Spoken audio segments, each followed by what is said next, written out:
At first, it seemed like just another NFT drop, another piece of sports history turned digital, another way for fans to own a slice of greatness. But no one, not even Steph Curry himself, could have predicted what would come next. The people who bought his legendary NFT sneakers began to suffer one by one. Fortunes disappeared overnight. Lives unraveled. And soon, whispers of a curse started to spread. Was it just bad luck? Or had something far more sinister been set in motion? The announcement came just weeks after the Golden State Warriors lifted another championship trophy. Steph Curry, fresh off another defining moment in his career, stepped onto the podium for what was supposed to be just another press conference. Instead, what he revealed sent shockwaves through both the sports and tech industries. He wasn't just selling sneakers, he was digitizing history. Curry stood in front of the cameras, holding the very pair of sneakers he had worn on the night he broke the NBA's all-time three-point record. The shoes that had carried him into basketball immortality. But instead of auctioning them off to a private collector or placing them in a museum, he had chosen a different path. "These shoes mean everything to me," he told the reporters, his voice steady. "And now, they can mean something to the world too." He unveiled the Curry Genesis Flow NFT collection, a series of 333 unique digital sneakers, each linked to a moment in his legendary game. They wouldn't just be digital collectibles. They would be proof of ownership, a permanent record on the blockchain that marked their buyers as part of history. And to make it even more appealing, all proceeds would go to charity. It was the perfect blend of technology, sports memorabilia, and philanthropy. Everyone wanted in. Within minutes of the launch, every single NFT was sold. The blockchain lit up with transactions as collectors, crypto investors, and die-hard fans scrambled to claim their digital piece of Curry's legacy.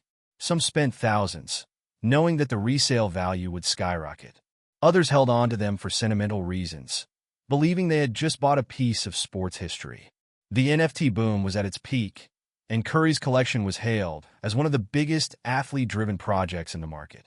This wasn't just memorabilia, it was a status symbol. Owners flaunted their purchases online, showcasing their unique digital sneakers like championship rings. But while the headlines celebrated the success, there were whispers of something else beneath the surface. A few cybersecurity experts, hidden in the depths of crypto forums and blockchain analysis groups, started raising questions. They dug into the NFT contract, analyzing the metadata, tracing the ownership transfers. And that's when they found it, a vulnerability. It was small, buried deep in the smart contract. A flaw no one had noticed, but it was there. And if someone knew how to exploit it, they could turn Curry's legendary sneakers into a digital time bomb. At first, no one paid attention to the warnings. The hype drowned out the concerns. But then the first victim emerged. He was a well-known name in the tech world, a millionaire venture capitalist who had made his fortune investing in crypto startups. His collection was legendary, spanning from early Bitcoin investments to rare NFTs worth millions.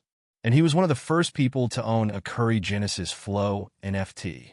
Then, one morning, everything was gone. His crypto wallet had been drained overnight.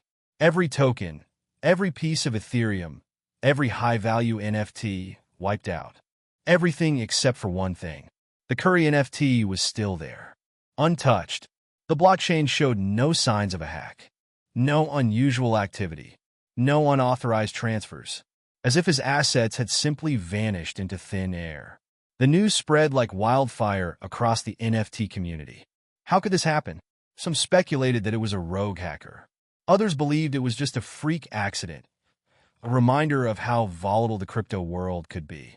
But a small group of people saw something else. The timing, the method, the fact that it had only affected one of the most high-profile buyers of the Curry NFT. It wasn't random. It was a test. And the worst part? It was only the beginning. The whispers began to spread. At first, it was just online speculation, dismissed as the ramblings of conspiracy theorists.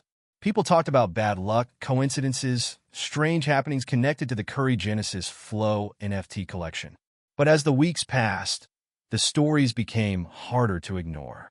The people who bought the NFTs weren't just losing money, they were losing control. The first real case of paranoia emerged in the sneaker community. A well-known sneakerhead, Ethan "Easy" Valera, was one of the earliest buyers of the Curry Genesis Flow NFT. He had been collecting rare sneakers for over a decade, Jordans, Cobes, limited edition collabs that cost more than luxury cars. But when he got his hands on Curry's NFT sneaker, something changed.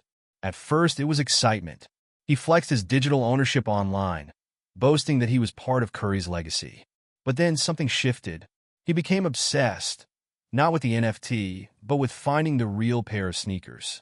Easy started reaching out to private collectors, auction houses, even ex-Warriors staff members. He offered insane amounts of money to anyone who could tell him where Curry's actual game-worn shoes were. When he got no answers, his messages became more desperate. Then, he contacted Steph directly. Steph had never spoken to him before, but one night, he received a DM filled with frantic messages. "I need the shoes. The real ones. I know you still have them. They belong to me now." Steph ignored it at first. He was used to overzealous fans. But the messages kept coming. "I know what you're hiding. They were never just shoes. You didn't sell them because you know." Then one day, Easy vanished. He deleted all his social media accounts, stopped answering calls. People assumed he had just gone off the grid, maybe took a break from the crypto world. Until 2 months later, he was found wandering the streets of San Francisco, barefoot, disheveled, muttering to himself. When police approached him, all he kept repeating was one phrase: "I have to unlock the curse." No one knew what it meant. But for the first time, people started taking the rumors seriously. While the sneaker community reeled from Easy's bizarre breakdown, another scandal exploded in the financial world. One of the NFT buyers, a high-profile crypto investor named Vincent Cho, was arrested in connection to a massive money laundering scheme. Authorities had been tracking an illegal crypto network for months, a dark web operation moving billions in dirty money through anonymous transactions. At the center of it, a blockchain wallet linked to a Curry Genesis Flow NFT. Vincent swore he was innocent. He had never been involved in anything illegal. He had just bought the NFT like everyone else. But the evidence was overwhelming. Investigators found suspicious transactions linked to his account, money moving in and out in ways that didn't make sense. Some of the transfers had been done without his knowledge. When pressed, Vincent made a chilling statement. "It wasn't me. Someone used my wallet. It's like the NFT was hijacked." But the court didn't buy it. Within weeks, he was sentenced to prison. And just like that, the Curry NFT became more than just a digital collectible. It became evidence. At first, Steph thought it was all coincidence, a series of unrelated, unfortunate events surrounding his NFT collection. But then he heard about the fourth case. A man named Landon Pierce, an amateur blockchain developer, had posted something strange in a crypto forum. He claimed that his Curry NFT was speaking to him. It sounded insane. Just another crypto bro trying to get attention. But when people asked him what he meant, his answer was disturbing. "The metadata. It keeps changing. I see messages hidden in the blockchain. Words that weren't there before." Landon posted screenshots of raw blockchain data from his NFT. At first, it looked normal, just random code. But then, someone ran it through an encryption decoder. The hidden message appeared in plain text. "We're inside now. It's too late to stop us." Landon tried to dig deeper. The next day, his account was deleted. Steph couldn't ignore it anymore. He called his agent, demanding a meeting with a cybersecurity expert. "Check the blockchain," he said. "Find out what the hell is going on." He had no idea what they were about to uncover. Steph sat in the dim glow of his laptop screen, his eyes locked onto the string of encrypted data scrolling endlessly across the monitor. The cybersecurity expert he had hired, a former black hat hacker turned consultant, had spent hours analyzing the Curry Genesis Flow NFT contract. The findings were worse than anything Steph had imagined. The contract had been tampered with before the launch. Someone had embedded a hidden exploit deep within the blockchain code, a vulnerability that allowed them to track, manipulate, and drain accounts linked to the NFT. It was sophisticated, almost too perfect, buried so deep that it had slipped past all initial security audits. But now, the pieces were starting to come together. The tech millionaire who had lost his fortune overnight, the sneaker collector who lost his mind searching for the real shoes, the crypto investor who got arrested for money laundering. None of it was coincidence. The NFT contract had been designed to do more than just store digital assets. It was a trap. And the worst part? The hacker was still out there, waiting for the perfect moment to strike again. For days, Steph tried to process what was happening, but the deeper he dug, the darker it became. What had started as a harmless digital collectible had somehow morphed into something dangerous, something calculated. But he still didn't understand why. Why target him? Why go to such lengths to manipulate his NFT project? Then the message arrived. An anonymous email. No sender. No subject. Just a single sentence. We're not done. You made this possible. Now, you'll help us finish it. Steph's blood ran cold. His hands hovered over the keyboard, unsure whether to delete it or reply. But before he could react, his phone buzzed. His bank had flagged unauthorized transactions on his account. Large sums of money were being moved, rerouted, vanished.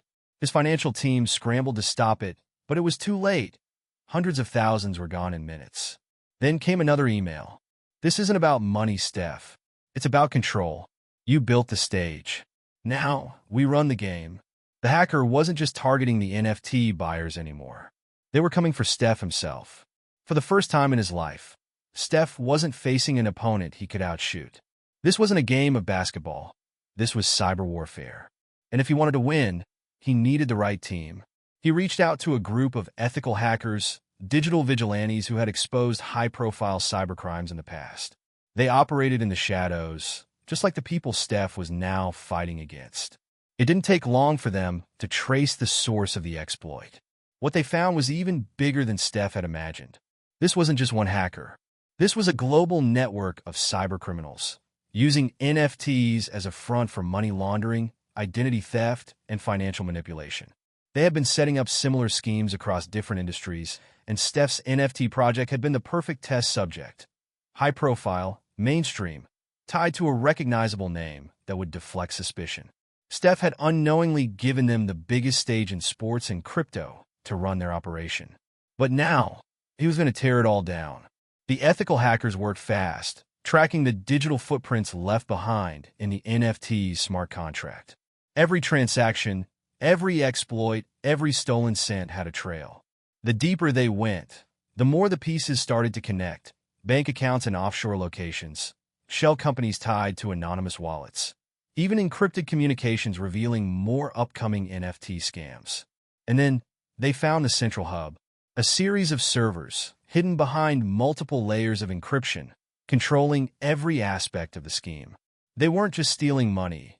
They were engineering entire economic collapses within the crypto world, manipulating market trends, destabilizing platforms. Steph had never felt this level of adrenaline, not even in Game 7s, not even with a championship on the line. Because this time, it wasn't just a game. This was his name, his reputation, his integrity. With the evidence compiled, they made their move. Working with authorities, they launched a coordinated cyber operation to expose and dismantle the network. One by one, the digital walls the hackers had built collapsed. Accounts were frozen. Identities were revealed. And just like that, the entire operation was dead. Or so they thought.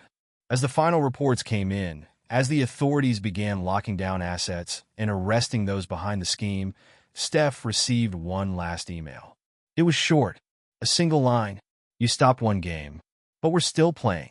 The screen flickered, and then a new NFT transaction appeared.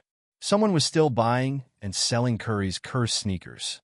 The hacker might have lost this round, but the game was far from over. The fallout was instant and unforgiving. The moment the scandal broke, the sports and tech industries erupted into chaos. Every major news outlet ran headlines dissecting how one of the NBA's biggest stars had unknowingly been at the center of a global cybercrime operation. Some called it a wake-up call, a reminder that the digital world was still the Wild West, full of unregulated markets and hidden dangers. Others called it a scam from the very beginning, claiming NFTs had never been about ownership, only about greed. For weeks, Steph's name was everywhere. Sports analysts debated whether this would damage his legacy. Tech leaders argued over whether NFTs had any real future. Regulators rushed to introduce new policies, promising tighter security, stronger regulations, more protection for investors. But for Steph, it wasn't about the money. It wasn't about the controversy. It was about trust. He had built a career on precision, on perfection, on putting in the work to be the best. He had spent years earning the respect of fans, players, and the world. And now, his name had been used to manipulate people, to steal from them, to ruin lives. That was something he couldn't ignore. So he did something no one expected. He stepped forward, not as an athlete, not as a businessman, but as someone who had seen firsthand the dangers of unchecked technology. In a carefully worded public statement, he acknowledged everything. I believe in this project. I believe in the power of technology to bring people closer to the game I love. But what I've learned is that technology, no matter how advanced, will always be vulnerable to the people who use it. I didn't just put my name on something. I put my trust in something, and now I understand the weight of that responsibility. To every fan, every collector, and everyone who believed in this, I'm sorry. And I promise, this will never happen again. The sports world listened. The tech world took notes. For the first time, an athlete wasn't just apologizing. He was warning. Weeks passed. The headlines faded. The world moved on. Steph tried to do the same. He had thrown himself back into basketball, training, preparing for another season. He had done his part, exposed the hackers, shut down the network, and made sure no one else would fall into the same trap. Or so he thought. One night, alone in his home office, his laptop screen flickered. His email inbox refreshed. No sender. No subject. Just a single line of text. You stopped one game, but we're still playing. Steph felt his chest tighten. He stared at the words, his fingers hovering over the keyboard. Then, in real time, a new NFT transaction appeared on the blockchain. Someone was still buying, still selling, still trading his cursed sneakers. The hacker had disappeared. The network had been shut down. But somewhere out there, someone was still playing the game. And Steph knew one thing for certain. This wasn't over. Technology has the power to change the world, to connect, to innovate, to revolutionize industries. But like any powerful tool, it can also be corrupted, manipulated, and used for darker purposes. Steph had believed in the promise of NFTs, in the idea that digital ownership could be a way for fans to share in history. But what he learned was far more important. Technology is only as trustworthy as the people who control it. In the wrong hands, it becomes a weapon. And when money, power, and anonymity collide in the digital world, the lines between innovation and exploitation blur beyond recognition. But this story wasn't just about tech. It was about responsibility. Athletes, celebrities, and public figures aren't just endorsing products. They're lending their trust, their name, their legacy to something bigger than themselves. And when things go wrong, it's not just their reputation at stake. It's the people who believed in them. Steph had always fought to prove himself on the court, but this was different. This was about knowing when to step back, when to question, when to say, this isn't right. Because at the end of the day, some games are bigger than basketball.